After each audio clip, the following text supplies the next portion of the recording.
Hello' মুন্নাছ কিচেনত ব্লগলৈ আপোনালোক সকলোকে স্বাগতম জনাইছোঁ। আশা কৰিছোঁ আপোনালোক সকলো কুশলে আছে।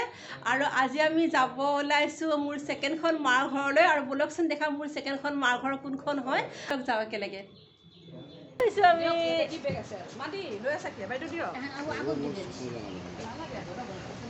এয়া আমি এতিয়া ৰেডি হৈছোঁ আৰু পিছপিনে গাড়ী ওলাইছে। এতিয়া আমি গৈ আছোঁ, আপোনালোকক দেখাম।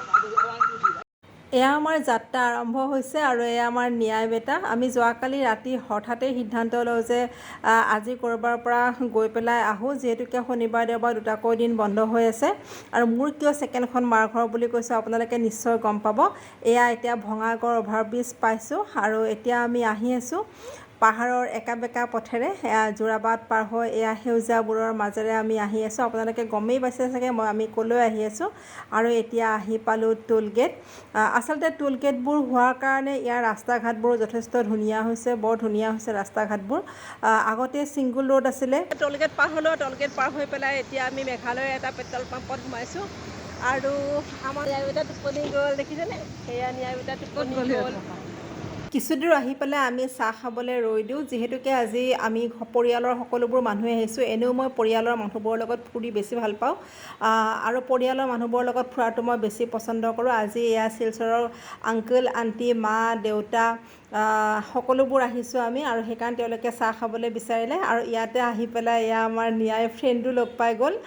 চাহ খাই উঠি সেউজীয়াবোৰৰ মাজেৰে আমি আকৌ যাত্ৰা আৰম্ভ কৰিছোঁ।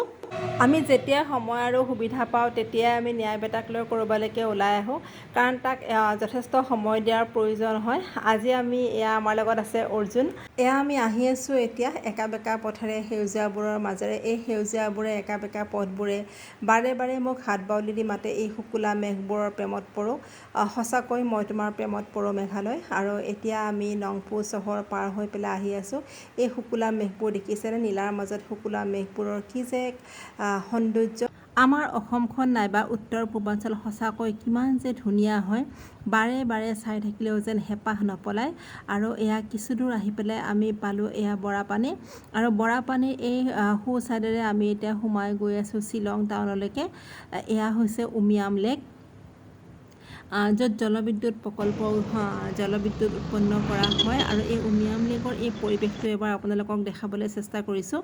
চৌদিশে সেউজীয়া আৰু পানীবোৰো একদম সেউজীয়া সেউজীয়া, ইমান যে ধুনীয়া। আমি ভাবিলোঁ যে যিহেতুকে এই লেকখনৰ পাৰ্কত আমি বহুতবাৰ আহিছোঁ আৰু ন্যায় যিহেতুকে লৈ অহা নাছিলোঁ, সেইকাৰণে আজি ন্যায়ক লৈ আমি ইয়াৰ ভিতৰলৈকে সোমাই আহিলোঁ। আমি এতিয়া আহি সোমালোঁ বৰাপানী লেক। এয়া ফাৰ্ষ্ট টাইম এবাৰ আমি ইয়াতে সোমাই ল'লোঁ। দেখাও একবাৰ ভিডিঅ' মে।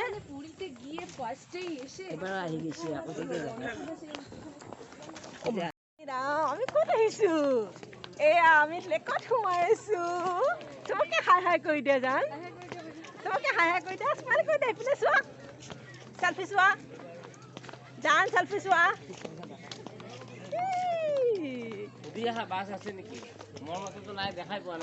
এই লেকৰ ভিতৰৰ পৰিৱেশটো মই দেখাবলৈ চেষ্টা কৰিছোঁ। বৰ ধুনীয়া হয় আৰু যথেষ্ট ৰ'দ আছিলে। আৰু সেইপিনে এয়া চলি আছে ফটোশ্বুট। অৰ্জুন আৰু ভণ্টিয়ে এয়া ফটোশ্বুটৰ কাম কৰি আছে। ইমান ৰ'দ যে মই ভালদৰে চকুৱে মেলিব পৰা নাই। আপোনালোকে শ্বিলঙৰ টাউনলৈকে নগ'লেও অন্ততঃ বৰাপানী এই লেকখনত আহিও অলপ সময় কটাই পেলাই যাব পাৰিব। পৰিয়ালৰ লগত ল'ৰা ছোৱালীবিলাকক লৈ পেলাই ইয়াতে আহিব পাৰিব, ভাল পাব। ইয়াৰ আগত আৰু এখন নেহেৰু পাৰ্ক আছে, আৰু পাৰ্কতো গৈ পেলাই ল'ৰা ছোৱালীবিলাকে খেলিবও পাৰিব আৰু খুব ধুনীয়া হয়। জানুৱাৰী মাহত আমি ন্যাক সেই পাৰ্কখনত লৈ পেলাই আহিছিলোঁ। সি গৈ পেলাই বহুত বেছি ভাল পালে। আজি যিহেতুকে আমি পাৰ্কখনৰ ভিতৰত নোসোমাওঁ, সেইকাৰণে আপোনালোকক দেখাবলৈ নহ'ল। নেক্সট টাইম আহিলে মই নিশ্চয় সেইখন পাৰ্কো আপোনালোকক দেখাম। উমিয়াম লেকখনৰ ওচৰতে আছে সেই পাৰ্কখন, আপোনালোকে আহিব পাৰিব। ল'ৰা ছোৱালীবিলাকৰ যিহেতুকে এতিয়া বন্ধও চলি আছে। আজি আমাৰ ন্যায় বেটা আচলতে গাটো ইমান এটা ভাল নহয়, তথাপিতো সি আমাৰ লগত সমানে সহযোগ কৰি আছে। आप कुछ बोलना चाहेंगी? हाँ बोलिए। আমি এতিয়া আহি আছোঁ শ্বিলং টাউনলৈকে আহি আছোঁ। ISBT হৈ পেলাই আমি এটা নতুনকৈ ৰাস্তা আহিছে, বাইপাছ হৈ পেলাই সেনেকৈ সোমাই আছোঁ। আৰু এয়া ইমান ধুনীয়া ভিউ, পূৰা পাইন গছ ভৰ্তি হৈ আছে আৰু খুব ধুনীয়া হয় ভিউটো। আমি এতিয়া যিহেতুকে এলিফেণ্ট ফলছলৈকে আহি আছোঁ, কাৰণ শ্বিলংখনত চাবলগীয়া বিশেষ একো নাই, কাৰণ বহুবাৰ শ্বিলঙলৈকে আহিছোঁ। তথাপিতো নিয়াই বেটাক ভাবিলোঁ যে এলিফেণ্ট ফলছটোকে অকণমান দেখাই পেলাই লৈ যাওঁ, ভাল পাব। এয়া হৈছে এলিফেণ্ট ফলছৰ সৰু সৰু বজাৰ কিছুমান আছে, দোকান, আৰু তেওঁলোকৰ দোকানবিলাকত সাধাৰণতে প্ৰায়বোৰ মহিলাকেই দেখা পোৱা যায়, কাৰণ যিহেতুকে মাতৃপ্ৰধান সমাজ হয়, মহিলা প্ৰধান সমাজ হয়, সেইকাৰণে তেওঁলোকৰ দোকানবিলাকত সাধাৰণতে মহিলাবিলাকেই থাকে।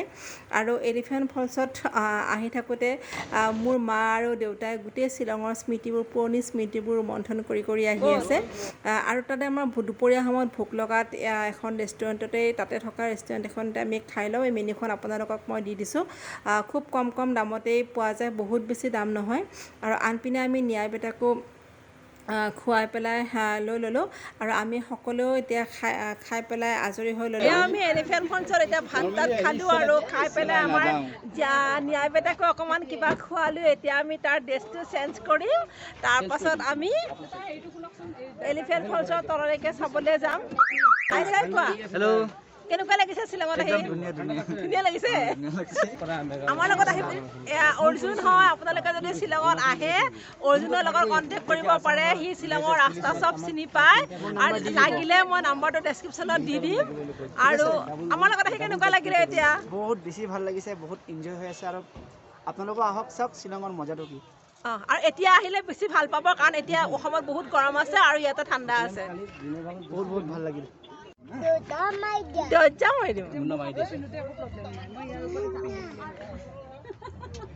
কোৱা মুন্না, কোৱা। আমি মানে এই দুটা মানুহৰ ফোন নম্বৰ ছেভ কৰি ৰাখিব লাগিব। দেউতা, আংকল আৰু আণ্টিৰ ওপৰতে থাকে, আৰু ৰাজ আৰু আমিবোৰ এতিয়া গৈ আছোঁ তললৈকে। আমি এতিয়া নামি আছোঁ এলিফেণ্ট ফলছলৈকে। মই আপোনালোককো দেখাম, আহকচোন চাওক। পানীৰ শব্দটো চাগে শুনিয়ে আছে আপোনালোকে। শ্বিলং নাইবা মেঘালয়লৈকে আপোনালোকে থকাকৈও আহিব পাৰে, দুদিন থকাকৈ আহিব পাৰে। ইয়াত আচলতে শ্বিলঙত আপোনাৰ শ্বিলং লেক, শ্বিলং পিক, গীৰ্জা, ধান খেতিৰ এটা মিউজিয়াম আছে, বা এখন সৰু চাই জু আছে, অকণমান সৰু জু এখনো আছে। আপোনালোকে আহি পেলাই শ্বিলংখন চাই পিছদিনাখন আপোনালোকে চেৰাপুঞ্জী যাব পাৰে। চেৰাপুঞ্জী হৈছে বছৰৰ সৰ্বাধিক বৰষুণ হোৱা ঠাই। এয়া হৈছে এলিফেণ্ট ফলছ। আমি আহি পালোঁ, আৰু এইপিনে চলি আছে ফটোশ্বুট। এলিফেণ্ট ফলছৰ এই পৰিৱেশটো মই আপোনালোকক দেখাবৰ কাৰণে চেষ্টা কৰিছোঁ। খুব ধুনীয়া হয়, আপোনালোকে ইয়ালৈকেও আহিব পাৰিব।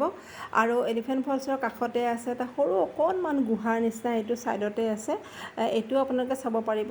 আমাৰ নিয়াই বেটা অৱশ্যে বহুতবাৰ শ্বিলঙলৈকে আহিছে, মেঘালয়লৈকে আহিছে, কিন্তু এলিফেণ্ট ফলছলৈকে আজি প্ৰথমবাৰ আহিছে। शिलोंग पिक बोल के आया था हमारा मैम, ये मैम ये। चलो कितना 150 what is this? This is umbrella. Lasun. Oh. যেতিয়া শ্বিলং নাইবা চেৰাপুঞ্জীলৈকে আহিছোঁ, এই সতেজ পাচলিবোৰ সদায় লগত লৈ গৈছোঁ, যিহেতুকে সৰু ওচৰৰ খেতিবোৰত এইবোৰ তেওঁলোকে তাৰ পৰা উঠাই লৈ আহে। খুব ধুনীয়া ফ্ৰেছ হয় চব্জিবোৰ, আৰু দামবোৰো আচলতে এতিয়া গুৱাহাটীত ইমান বেছি চব্জিৰ দাম হৈছে, এতিয়া অন্ততঃ ইয়াতে চব্জিৰ দামটো আমাৰ গুৱাহাটীৰ তুলনাত যথেষ্ট কমেই আছে। এইটো কয় খাচীয়া ভাষাত মিৰ্চি আচিয়াল। এইটো কিমান দাম হয়? দেখো দেখাই দিবা, মোক দেখাবা। 20 টকা। 20 টকা হয়, এইটো 20 টকা হয় মিৰ্চা আচিয়াল। এয়া আমি লৈ ল'লোঁ মূলা, ফ্ৰেছ মূলা। আপোনালোকে যেতিয়া শ্বিলং পিকলৈ আহিব, এইটো কিন্তু মিছ নকৰিব, লৈ যাব। খুব খাই ভাল লাগে আমাৰ। আৰু এয়া আলু, এইটো আলু কিমান হয় মাছি? এইটো 140। 100 पे नहीं हुआ ना, वो 100 पे होना चाहिए। কিছু পৰিমাণে পাচলি কিনি লৈ পেলাই আমি আকৌ এতিয়া ভিউ পইণ্ট এটালৈকে আহিছোঁ। শ্বিলং পিকত থকা সেই ভিউ পইণ্টটোলৈকে আহিছোঁ। প্ৰত্যেকগৰাকী নাৰীয়ে যেনেকৈ নিজৰ ঘৰখন বহুত বেছি ভাল পায়, ঠিক তেনেকুৱাকৈ মেঘালয়খনকো মই মোৰ নিজৰ বুলি ভাবোঁ। বহুত বেছি ভাল লাগে, আৰু সেইকাৰণে মই কৈছিলোঁ যে মেঘালয়খন মোৰ হৈছে দ্বিতীয়খন মাৰ ঘৰ। এতিয়া আপোনালোকে নিশ্চয় ধৰিব পাৰিছে মই দ্বিতীয়খন মাৰ ঘৰ বুলি কিয় মই মেঘালয়খনক কৈছোঁ। আৰু এতিয়া তাৰ পৰা আহোঁতে প্ৰায় আমাৰ 1.5 ঘণ্টামান লাগি গৈছে শ্বিলং পিকৰ পৰা টাউনলৈকে। তাৰপাছত আমাৰ চাহ খাবলৈ খুব মন গৈছিলে, আৰু সেইকাৰণে দোকান এখনত ৰৈ পেলাই আমি চাহ খাওঁ। আৰু চাহ খাই পেলাই আমি ৰিজাৰ্ভ বেংকৰ ওচৰতে থকা খুৰা এজনৰ ঘৰলৈকে যাওঁ। খুৰাৰ ঘৰৰ পৰিৱেশটো বহুত বেছি ধুনীয়া হয়, কিন্তু যিহেতুকে ৰাতি হৈ গৈছে সেইকাৰণে আন্ধাৰ আৰু বৰষুণো আৰম্ভ হৈছে, সেই মই দেখাব নোৱাৰিলোঁ।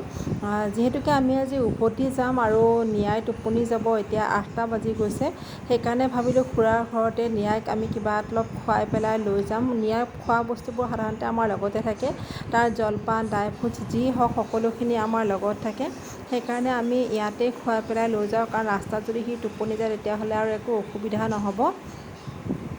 চাকৰিৰ দিনত অসমৰ ক'ত গৈছিলে, কি কৰিছিলে, এই সকলোবোৰ ধৰণৰ কথা পাতে। খুৰাৰ ঘৰত কিছু সময় থাকি আমি উভতি আহোঁ গুৱাহাটীলৈকে। আমি নিশাৰ আহাৰ খাম বুলি পেলাই চৰ্দাৰজী ধাবাত ৰৈ দিওঁ। দেখিছেনে এতিয়া নিশা 11:30 বাজিছে, কিমান মানুহৰ ভিৰ, গাড়ীৰ ভিৰ।